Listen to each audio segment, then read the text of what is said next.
Today's lesson is about being a faithful servant to God. It's about being ready when He calls us, about being committed to completing the task, and being committed to completing the task at the right time. We're going to study about Hushai the Archite. He was this kind of a servant. Hushai had lived an ordinary life up until this point. Now, one way it's not ordinary because he is one of the king's counselors. He's an inner circle. But during the 70, 80 years, he had lived just a consistent life of doing the daily stuff that we all are faced with. When he was a kid, he had to learn the scriptures. He had to go to synagogue. He had to be taught. Considering his position, he probably was very well educated. So he went through all the schooling he needed to go through. He has a family. He has a household. He has crops he has to worry about. Was a very faithful man, a very godly man. And he just lived a life preparing to do whatever God needed him to do, to be ready for that day. His life is unrecorded up until this point. There's no mention of him in the Bible. And after this chapter, he's not mentioned again. The only reason he's mentioned is because of Absalom's rebellion. And he steps up and plays a key role in helping David overcome Absalom. And because of this, he's really a remarkable person to look at. He was ready to serve God, and he did that by consistently, daily, doing all the stuff that we are called to do. Reading our Bible, meditating, being prayerful, learning, raising a family, worrying about our jobs, all those things. He did all these things. And then when he was needed, he stepped up. The idea of being ready when you're called, being ready to complete the task, and complete it at the right time. And there's several examples in the Bible. One of those is Esther. And Esther was called to do a great thing for her people. Do something that was going to keep them from being killed. And she had to go into the king and talk to him and petition for her people. And Mordecai, her uncle, says, "Who knows whether you have come to the kingdom for such a time as this?" Esther had been elevated. She was the queen, but she still risked her life going in before the king. And she was willing to do it. It was the time that somebody had to step up. And Mordecai says, if you don't do it, somebody else is going to do it. Because it's the time's right. God needs this task done. So she did it. Noah was another example. When in Noah, 6th chapter, it says, Noah found grace in the eyes of the Lord. Noah was already a righteous man. He didn't hear, oh my gosh, there's going to be a flood. So I better start praying to God so that He might tell me what to do. In this panic, he tried to get his life right. He'd already been living a righteous life. Doing what God wanted him to do. Raising his children. Being a good husband. Raising his crops. Taking care of everything in his life. And stopping and worshiping God on a regular basis. Being prayerful. Trying to understand the mind of God. Now, he didn't have Bible to read. He was led by his prayerful life to God. And so he was already ready. Isaiah is another example. The Lord needed somebody to go out and preach. Who am I going to call? And Isaiah said, here am I, send me. He was ready. His heart was already molded and shaped to be the way it was. And then, of course, the ultimate example is Jesus, who, when the time was right, lowered himself, became man, lived a life. The first 30 years were pretty ordinary. There's a few standout moments, but pretty ordinary. And then he begins his ministry when it was time. And then when it was time, he died on the cross. There were times when the Pharisees sought to stone him, and he just kind of disappeared through the crowd. The time wasn't right. And then as the time approached, he was ready to go into Jerusalem, and the people are shouting, Hosanna, Hosanna. And the Pharisees are like, tell these people to quit doing that. And Christ says, if I tell them to stop, then the rocks are going to cry out. Because the time was right that Jesus be proclaimed as God, as the Messiah. And then when he was arrested and was going to be crucified, Peter drew a sword and tried to stop it. And Christ says, Peter, put away your sword. This is the will of God. And Christ went to the cross. In due time, Christ died for the ungodly. And so as we are trying to become better servants of God, the plan is really simple. I don't know how many diets I've been on in my life. My mom was on diets, and so I did all the ones in the 70s and 80s and all forward, grapefruits and cabbage and no fat and lots of fat and carnivore and, whatever. I've been on it. And it's real simple to lose weight.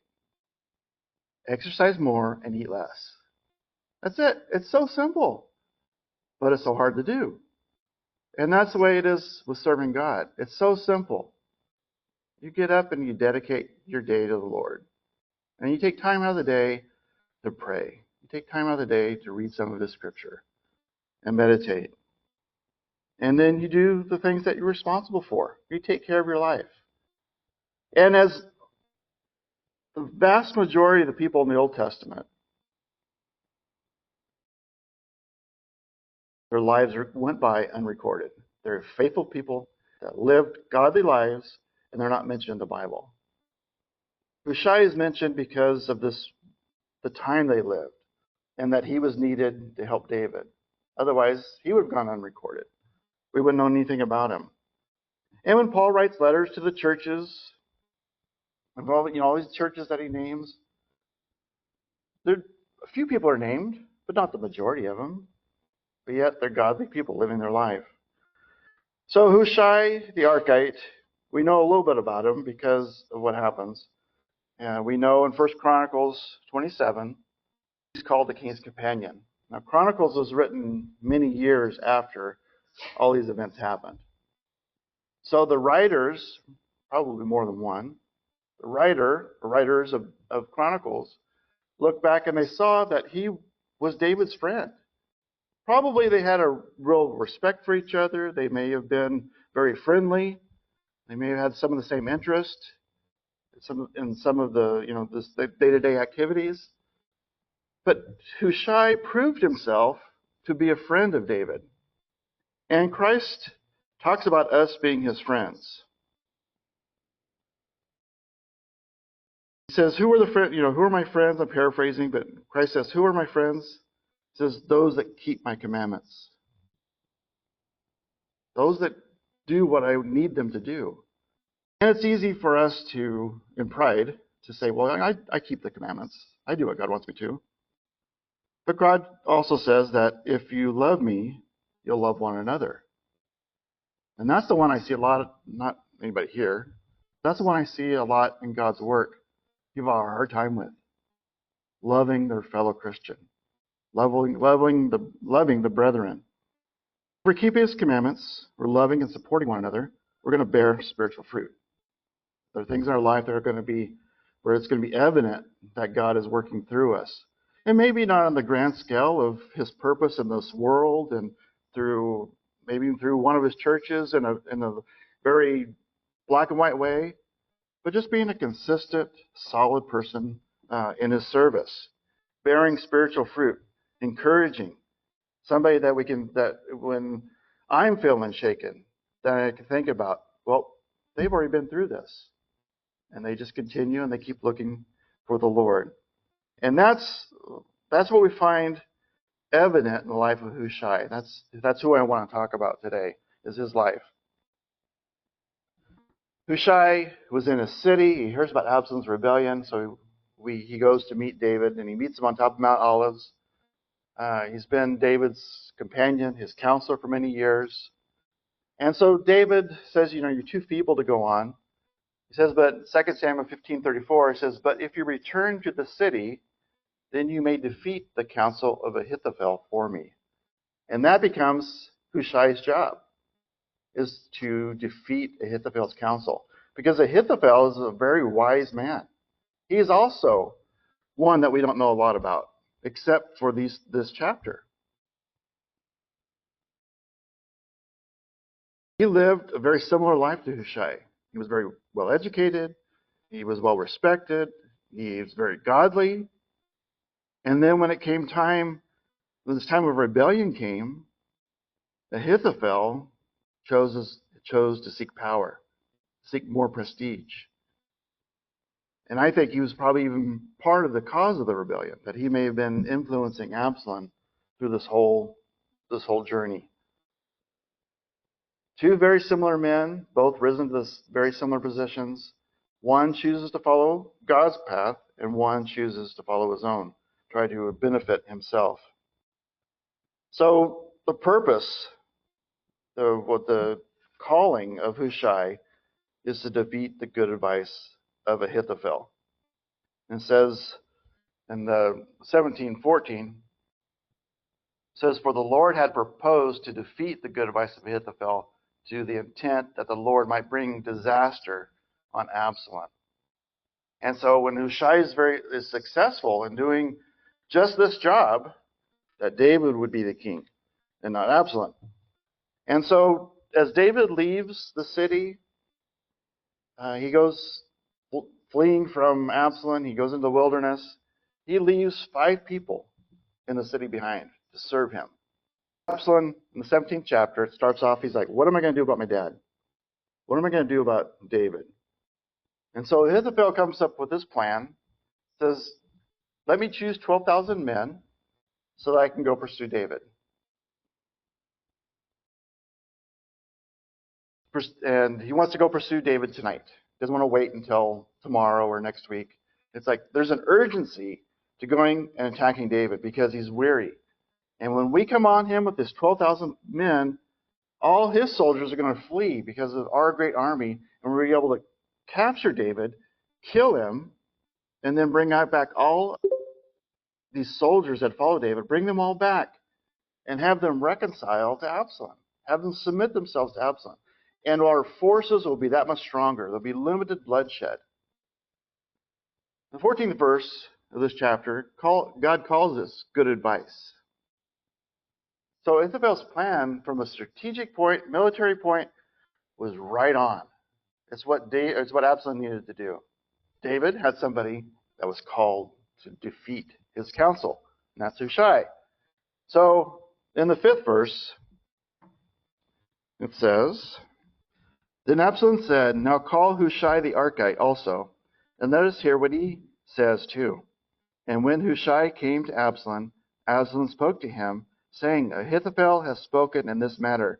Shall we do as he says? If not, speak up.' So Hushai said to Absalom, 'The advice of Ahithophel has given is not good at this time. For,' said Hushai, 'you know your father and his mighty men. They are mighty men, and they are enraged in their minds, like a bear robbed of her cubs in the field. And your father is a man of war, and will not camp with his people. Surely by now he is hidden in some pit or in some other place. And it will be, when some of them are overthrown at first, that whoever hears it will say, there is a slaughter among the people who follow Absalom. And even he who is valiant, whose heart is like the heart of a lion, will melt completely. For all Israel knows that your father is a mighty man, and those who are with him are valiant men. Therefore I advise all Israel, be fully gathered to you from Dan to Beersheba, like the sand that is by the sea, for the multitude, and that you go to battle in person. So we will come upon him in some place where he may be found, and we will fall on him as the dew falls on the ground, and of him and of all the men who are with him there shall not be left so much as one. Moreover, if he has withdrawn into a city, then all Israel shall bring ropes to that city, and we will pull it into the river until there is not one small stone found there.' And Absalom and all the men of Israel said, 'The advice of Hushai the Archite is better than the advice of Ahithophel.' The Lord had purposed to defeat the good advice of Ahithophel, to the intent that the Lord might bring disaster upon Absalom." So we have Hushai's advice. He pleads into Absalom's pride. He says, "Absalom, you need to lead the army. Don't let Ahithophel do it. You need to lead the army." And David We know he's a man of war. It's really, your father's won so many victories, starting with Goliath and then one after another. And the men that are going with him are valiant men. They are tried in battle. So David is smart. He's going to be separated, and we're going to send out our army following Ahithophel, and they're going to come upon them, and there's going to be a surprise attack, and many of your armies are going to be defeated. And then word's going to spread immediately that Absalom's army has been defeated, and everybody's heart is going to melt. See, David is very wise in war. And he and all of his men are enraged. Like you said, it compares it to a mama bear that's lost her cubs. Like, I was listening to this podcast, and this guy talks about he was out in the wilderness, and he's looking for antlers that have been shed. He's shed hunting is what it's called. And he went through this brush, and then all of a sudden this little cub runs right in front of him, and he panics. Because this cub means that there's a mama somewhere. So he grabs his bear spray, and as he pulls it out, he's attacked by the mama bear. And he's thrown around, he's bitten on the shoulder, he's bitten on the head. It's just this ongoing battle between him and this mama bear. And he's just torn apart. Luckily, he lives, amazingly, because even though he's been thrown around, he holds on to bear spray. And when the time's right, after being chewed up, he sprays the bear, and the bear panics and runs. His life was saved. But he talked about how worried he was as soon as he saw that baby bear, because the mama was going to attack him because she was afraid. He hadn't done anything to the cub, but he was in the vicinity. And this absolute rage and focus is what Hushai uses to describe what's going on in David and his men. And that they are going to be ready, and they're going to watch Ahithophel and the army come down. And they're going to be in hiding some spot, and they're going to attack. And it's going to be bloody. And so this is his warning to Absalom. And Absalom believes everything that he says. So that he says, okay, you're right. We need to take a few days. We need to gather more troops. I'm going to lead them into battle. And then when we go down with this larger army and the people see me leading them, then we'll have the ultimate victory against David. And if they've gone to a city, we're going to bring ropes and we're going to tear down the city. There'll be nothing left of the city that would harbor David. And so that's Hushai's plan. And he builds it up, and Absalom and all of his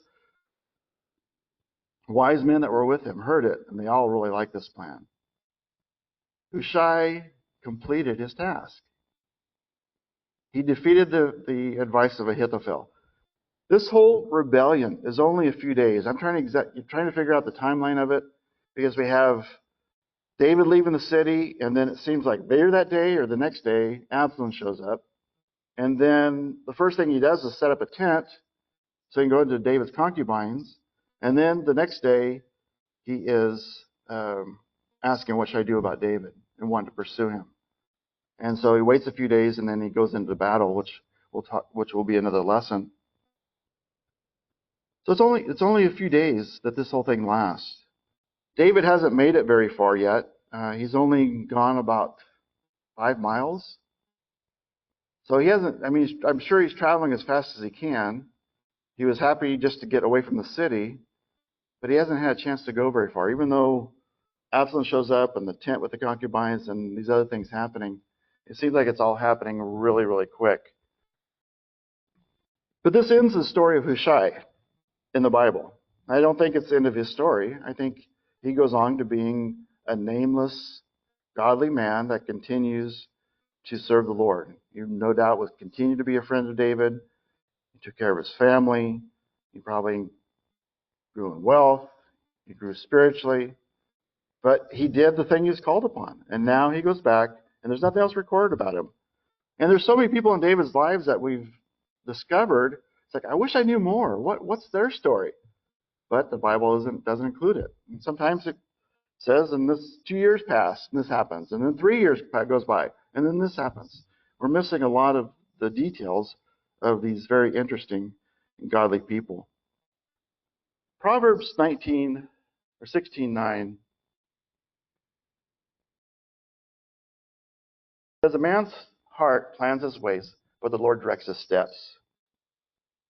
Now, each of us have a plan for our life. We have things that we want to accomplish, things that we want to do. And in lives like David, where he's the king of God's people, it's not only affecting his life, but it's affecting the whole nation, all of God's people. We can set up our plans. We can purpose things in our life. But it says God's going to direct our steps.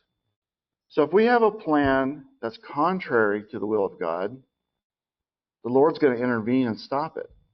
And that's the story of Ahithophel. His plan was contrary to the word of God, and so God intervened and caused his plan to be defeated. Hushai's plan was to serve David and do what David needed him to do. Put his own life in risk. When he went into Jerusalem after coming down Mount of Olives, there was every chance that he would be killed or imprisoned, because he was David's friend and he was known to be a strong supporter of whatever David needed done.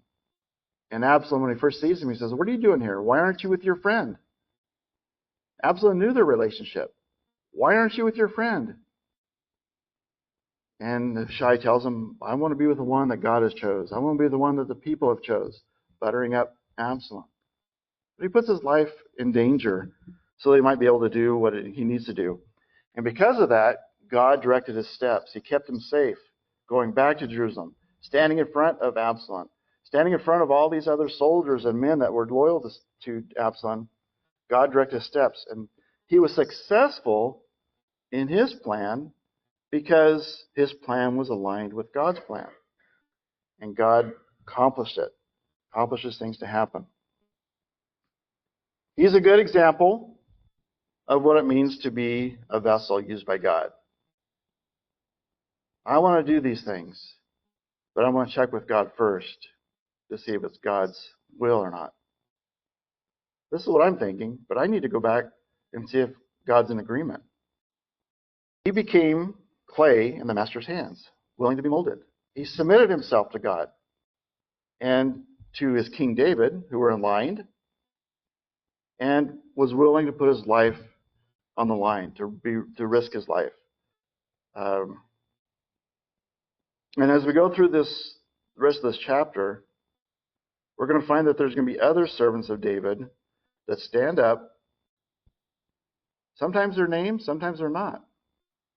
But to put their lives in harm's way so that they could fulfill what God's plan is.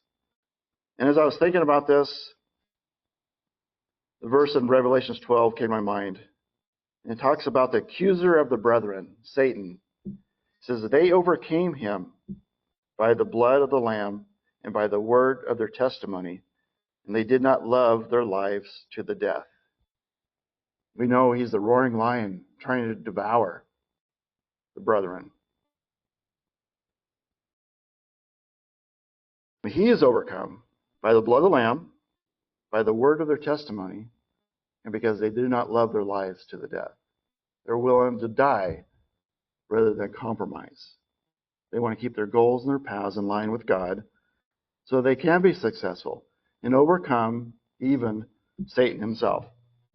And that's how we become effective servants of God, is by putting our lives in his hands, being humbled and like clay in the master's hands, being formed and fitted and conformed to the will of God. And Hushai is a great example of how this is done, stepping up when the call is made. I hope you enjoyed today's lesson. Please do me a favor and like the video, share it with someone who will enjoy it, and subscribe to the channel. God bless.